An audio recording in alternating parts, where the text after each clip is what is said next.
This is the Amazing Education Podcast.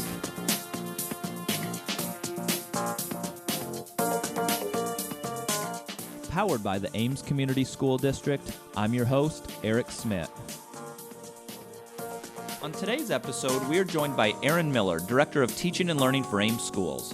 We're going to have an amazing conversation about the curriculum review process, how the pandemic has interrupted learning in the classroom, and how to keep equity at the center of decision-making. Erin Miller, thank you for being on this episode of the Amazing Education Podcast. How are you today? I'm great. Thanks for having me. I'm excited to be here. We are, 2 weeks from school? Less than 2 weeks? We are. Oh, where does the summer go?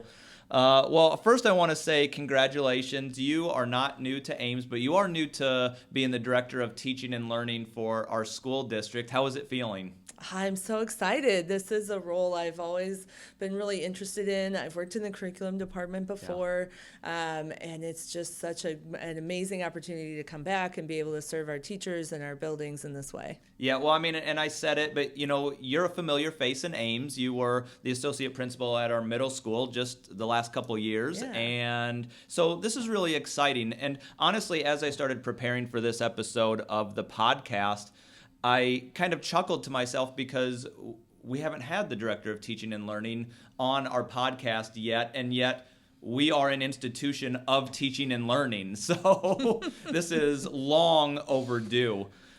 So what happens out of your office? What do you do on, how are you preparing for this school year, and then what can we expect as we move into the school year? Yeah, that's a great question. Really, the primary role of the Office of Teaching and Learning is to support teachers as they do amazing things with our students. We do that in a few different ways. This time of year, our office really heavily supports new teacher orientation, and we support teacher leaders. So just the last 2 days, we've had our teacher leader retreat with our coordinators who work with various departments across the district. So we really took some time to get to know each other as a team. We have some new faces there too, and to figure out what are the things that our teachers need and how can we help support them as we enter into this school year. Tomorrow, I'm working with our learning leads. So they used to be our instructional coaches. And so we're going to kind of kick off the year and talk about how can we best support in buildings the teachers and the great work they're doing with students. And then next week, we have new teacher orientation. So we're getting close to 50 new teachers who are going to join us. And we are really excited to work with them. And then the mentor teachers, of course, are amazing. They come to new teacher orientation and they support and help our new teachers get ready to welcome the kids, which is, like you said, the week after that. So this is one of our busiest times of year. Yes. Of course, as we go, we have curriculum reviews. So we're going to get to that. Okay, yeah, we help different departments with different things. We help support together with Dr. Anthony Jones, we'll help support different student programming things. So like our ELP programs, our ALP programs, our EL programs, different special. And I know I just threw a bunch of acronyms out there, so we can talk about those. We may have to dissect some of those, and maybe that'll be a different podcast. I don't know. We can talk about all of our programming. And then we also support, like I kind of mentioned, the teacher leaders. So that is ongoing throughout the year as well. And we have some kind of exciting things going on with those things. We also do the assessments for the district. So we get to help with the data and assessments, and that drives a lot of our program reviews, especially around our curriculum reviews. What's working, what's not serving our students well, and how can we make changes. And so we're probably, about a quarter of the way through the list of what your department does through all of that? Or? I do have quite a list, yes, going on. Some of my friends who are not in the field of education, they very innocently oftentimes ask, it's like, well, what's happening during the summer? Do you get time off? Is it, kind of slow? And I do say, yes, it is an opportunity to get some time off in a way because, our buildings aren't open, but it is certainly not slow. Yeah, definitely. The ramp up to school is honestly probably one of the busiest times for us, at least in this district office. And then obviously, we get the energy back into our buildings. But this is a great opportunity to capitalize, like you said, connecting with mentor teachers and new teachers. So maybe this is an opportunity, a little sneak peek, if we do have a new teacher starting next week. like, I don't want to be a spoiler here, but like, what can they expect? Like, what's going to happen next week for our new teachers? Yeah, that's a great question. So we have 3 days for them, and it's kind of like a crash course in what does it mean to be a teacher in Ames. Yeah.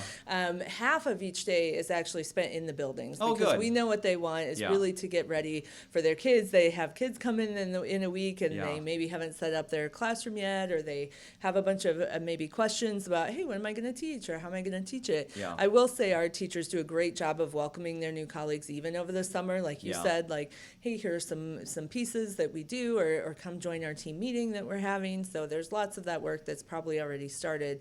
But we know how important it is for them to connect with their mentors and have space in the Yeah. buildings and to work with their building principals.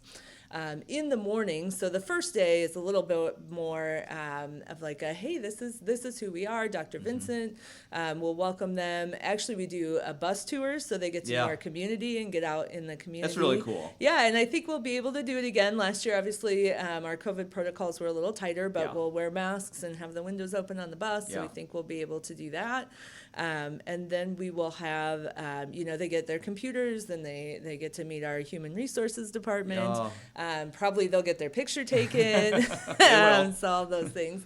And then the next couple of days, we really talk about what does it mean to teach, to be a teacher in Ames from more of a teaching and learning perspective. Yeah. So what supports do you have? What resources do you have in terms of curriculum? What does technology in the district look like? Some new teachers or teachers from other districts may have more or less experience with Yeah. being one-to-one. So we talk about that a little bit. But really, it's a time for them to understand what does it mean to live out the Ames Schools purpose and priorities. Yeah. Well, that's really cool. Yeah. I love those days. I love coming in, just talking with everyone. I always see the summer and really the start of a new school year as an opportunity. Okay, we got a fresh start. I mean, and last year, as you know, I mean, you lived it, you were in a building. It was a challenging year for everyone in education, especially our teachers. And so, yes, unfortunately, we are still living in the pandemic, and we're continuing to talk about the coronavirus and mitigation steps. But in some other ways, we had to pause a lot of things, particularly in the curriculum office and teaching and learning. And so what are you looking forward to this year as maybe some of your big rocks that you want to try to start moving again?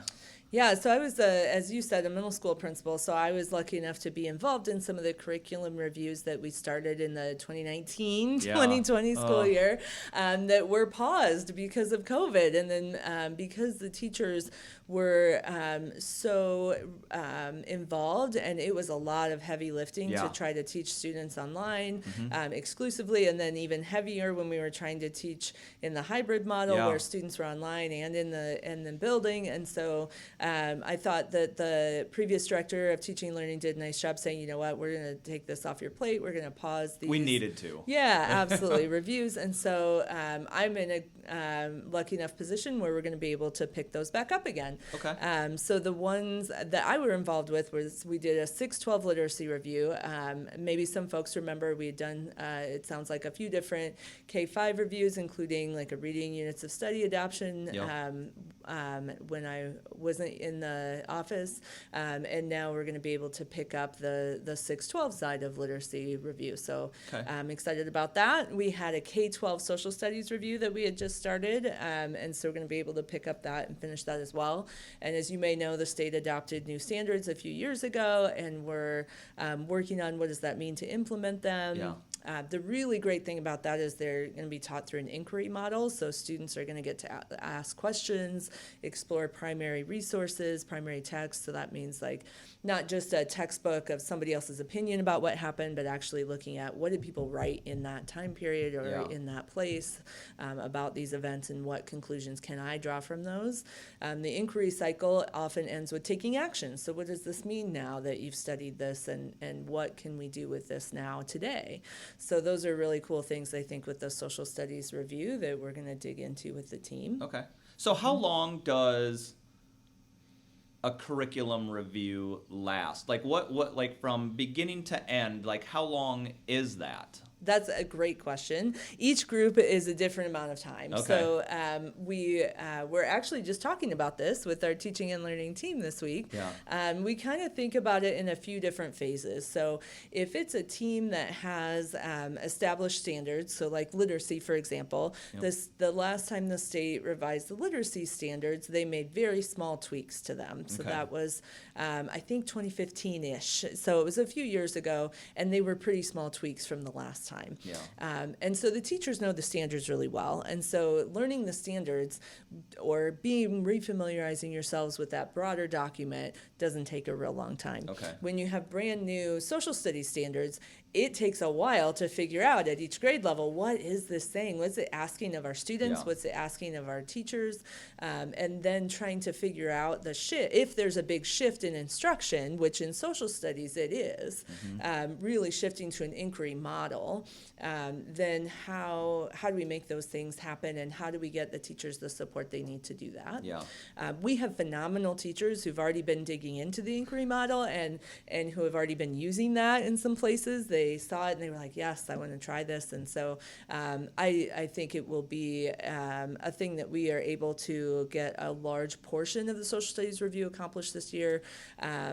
As you know, the reviews at the elementary teachers teach it all. So at the Yeah. secondary, it's the social studies teachers. They're Yep. going through it. They're learning. They're dedicated. This is what they do all day. And so definitely at the social studies level, I would imagine we would finish both the literacy and social studies reviews this year and be able to support them if they need new materials or with some learning, whatever it is they need.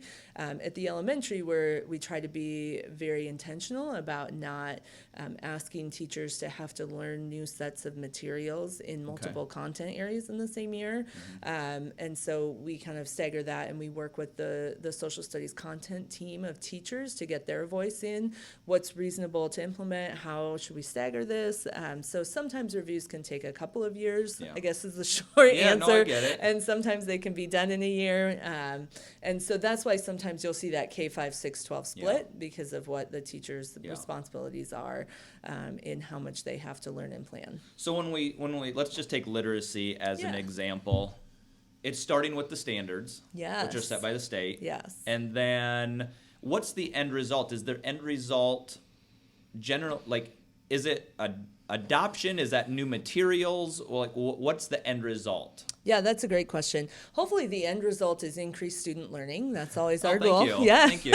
To make sure that students are getting what they need and then teachers get what they need to help support the students. So we start with also a program review, especially in a case where standards haven't changed very much. So what standards are our students achieving well already, and which ones might we need more attention to? So that's a gap analysis, right? Okay. And that we do both at the big broad picture level, but then we also drill down into grade levels and different demographic groups. Are we serving some students, or some students having different outcomes than other students? And what do we need to change as a system in order to make sure that all of our students are achieving at high levels? And so that's a part of our equity work, and that's how it kind of overlaps into the curriculum review. We need to think about culturally responsive teaching strategies and culturally, if you're talking about literacy, culturally responsive texts that are both windows and doors. Some people talk about mirror text, so those sorts of things. So yes, it may include materials adoption. It may include learning for teachers. It may include looking at student outcomes and what we might need to do differently. And then what's the, well, I have two questions now. So last year it got thrown off, but then eventually this gets on a cycle. And what's that cycle look like? And then in between, so we have the start and end, and then I gathered there's a middle years likely, and then you start that cycle over again. what's that cycle look like, and then how are teachers supported in between there? And let's just take literacy again for an example. Yeah, so there's when we're in a more intensive review and they need extra time. So when we're talking about resources, we can think about time as a resource that we can fund, either paying teachers like for learning over the summer or in the evenings off contract time, or doing some substitute teacher pay so that we can have teachers come to meetings while they're on contract. Yeah. So time is a resource, money's a resource. Getting materials for them as a resource, right? Yeah. All of those things. And so when we're thinking about the cycle, when it's resource heavy, it's really supported by the district office, so the director of teaching and learning and our coordinators, and then we move into implementation, right? So now we got to try the things. We got all these new things, maybe new ideas about teaching, new resources. We got to try it and see how it goes. So some times you'll see what you, especially in standardized assessment data, if you do a program overhaul, sometimes you'll see a little, they call it an implementation dip, where your scores, your data might drop a little bit because we have a little bit of a learning curve with the new materials. And then usually the idea is that it'll go back up and surpass where you were, right? Sure. That the new things that we're learning are going to do a better job for students than maybe the things we had before. So it's really important to watch the data, right? Because if it doesn't, if it doesn't serve our students better than what we had before, the question is why, and do we need to make changes, right? We don't want to say we're so tight to, like, I think sometimes people think about curriculum in 7-year cycles, right, or some number that works. But if things aren't going well and things are really not going well, you don't want to wait 7 years to say, oh, I'm sorry, I know that things aren't going well in literacy, but we got to wait 7 years because that's what it says on the paper. So I think the cycle is a little fluid. And then you have interruptions, right? So COVID was an interruption to the cycle. Sometimes the state releases new standards unexpectedly, and so then you have an interruption. And so you're like, well, social studies, we were doing pretty well, everything was going pretty well, but we have these new standards, so we need to shift the cycle around. So the cycle is kind of fluid, depending on student need. Is my dream is that that's our primary driver of when we review things, how and why. Sometimes external factors like the state or pandemics affect when we review things. But generally, you can think about it as maybe a year or two of heavy district level work, and then you have a couple of years where you're implementing, and then a couple of years, if things are going well, where you're really focusing on refining as you gear up for the next layer of review. So each one of these feels like a really heavy lift to me. I'm guessing that's probably another reason why they're kind of on a cycle. So really, some of it honestly does come down to money, right? We don't have the ability as a system to sustain every teacher on the district in every content area to be able to do that. And then also materials are expensive. And while we are very lucky, I think, in Ames to have a good sense of fiscal responsibility, and we're able to buy some things, we still aren't going to be able to buy K-12 new materials every year for everybody. So there is some sense of staggering because of that, too. Well, that's smart. I mean, it's smart as well. So I heard you say looking at data a number of times in the last couple of minutes. What does that mean? And I'm going to encourage you to look beyond some acronyms. Like, what does that mean for, like, our parents? Like, what data are we going to look at over the next, not just this next year, but, you want to see multi-year data sets. And so what are some of those that we're going to be looking at? Yeah, that's a good question. So some of it is standardized assessments, which is what I'm assuming you meant with the acronyms. Yeah, I mean, listen, there are so many in education. It's ridiculous. So every year the state requires us to do an assessment. They now call it ISASP, so the Iowa Assessment of Student Progress, and that is something that is supposed to be aligned to the state standards, and we can look at to say holistically, are students meeting the standards or not? And if they're not, so we generally think in terms of kind of if it's working for 80% or more, then we probably maybe need to make some tweaks, but we don't need a whole overhaul. If it's under 80%, we're starting to think about, this isn't feasible to just make small tweaks. We need to make some big changes.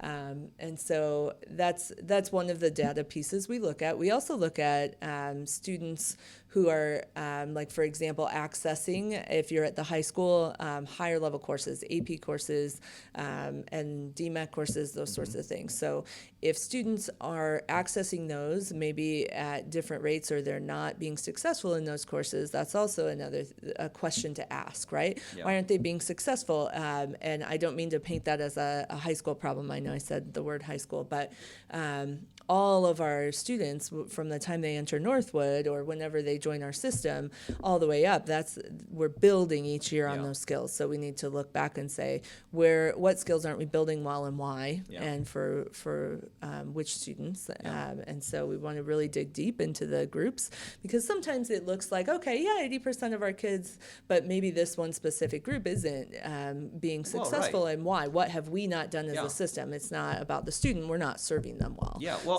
we identified that a couple of years ago through equity audits, looking at the high school and middle school. And I appreciate you bringing it up, because, we could look at the state assessment as one piece of data, but that does not paint the entire picture of what's happening in a district. Right. And access to course is another one, but that's a very system and structural one that we literally have 100% responsibility for. Yeah, absolutely. And so that's interesting that you bring that up. Well, then how, beyond like that example, how does equity play a role in curriculum? Yeah, so it should really drive all of our decisions around curriculum, right? And so we want to think about who's benefiting from this curriculum, how and why, who decided these are the things that we want to have students know and be able to do, whose voices were represented and whose voices weren't.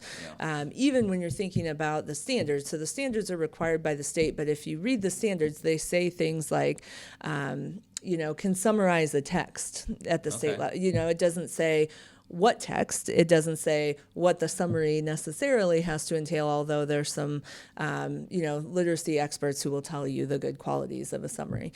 There's a lot open to interpretation, both on at the teacher level and then at the student level too, around what choices could we make. And then we know that empowering students to have choice and voice in their own educational experiences really helps with engagement and helps students to see it as more relevant. And so how can we build those things in a way that really reaches each student and honors their own background, because they come in with lived experiences and they come in with lived knowledge, and we need to honor that and figure out how to build on it. So rather than being really prescriptive, everybody always must read this one text, and that's the only text we're ever going to read in this grade level at this content area for the standard. We need to think more broadly than that. And every teacher that I've talked to has done in our district is amazing about thinking about things like that. So that's one of the reasons I'm so excited to be in this job, is that I know that I'm working with a team of teachers who are phenomenal in making sure our students are at the center of all of their decisions. One of the things that continually I'm really just amazed by is, an ability to not just look at one thing. Decision making is very nuanced. And so when I hear you describing, that scenario, let's say, we look at ISASP data. It's not just as simple as, well, let's buy these materials and then that will fix it.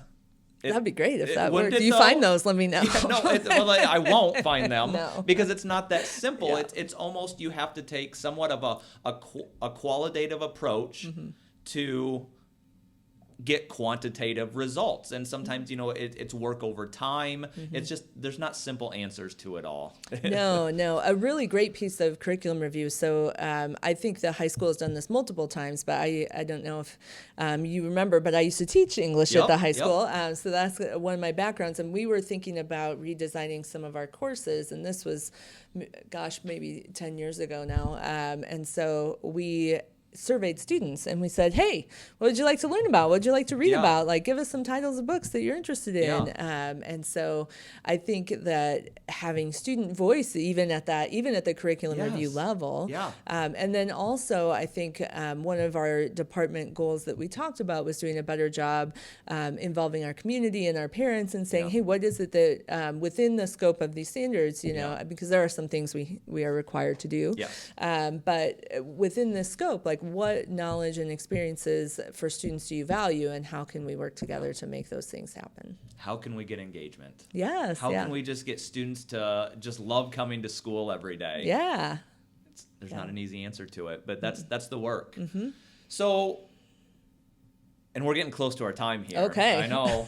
Talk to me about universal tier, because I've heard you talk about it before, and how that is, and needs to be a focus for us moving into this year. You know, we have to rebound from the pandemic a little bit. So what is universal tier? Yeah, so if we're thinking about a multi-tiered system of support, so that's the MTSS, you might hear that acronym around. And so it just talks about, you know, what are all students experiencing in our schools? So that's what we call tier 1, what everybody experiences. And then if you think about it as a diamond, right? So the middle part of the diamond is tier 1. This is what everybody's getting. And then if students have already learned whatever, you know, that particular standard, what are we going to do with those students for that time, like that experience? And so there's a smaller probably group in the diamond for that. But on the flip side, if they haven't learned it yet, but 80% of the class is ready to move on, well, how are we going to make sure that those students still get more experiences? And then the very point of the diamond is even a smaller group of students that we call tier 3, right? That are maybe even individual students that are either on either end of the spectrum. I really already have it, I'm solid, or I'm not, I'm still need some more work. And so when we're thinking about the tiers, the diamond kind of is the best shape in my mind to think about it. And so then how do we organize that? You know, because we're looking at it from a district perspective, and you are. So then how does that get into the classroom? So a lot of those decisions are unique to each building in our district. So you think about the high school has plus period, the middle school has win time, elementaries, they've maybe called it different things in different buildings, AI time, but time where teachers and different staff members can work to provide those interventions or extensions. Our teachers do a great job even within the regular class period of saying, oh, yep, this group already has this, so we're going to read this other text and practice this skill in this higher level text potentially, or we need extra practice, so we're going to work on this. And so they do a great job of differentiating within the regular, but there are other times during our school days in our buildings where we have more targeted instruction.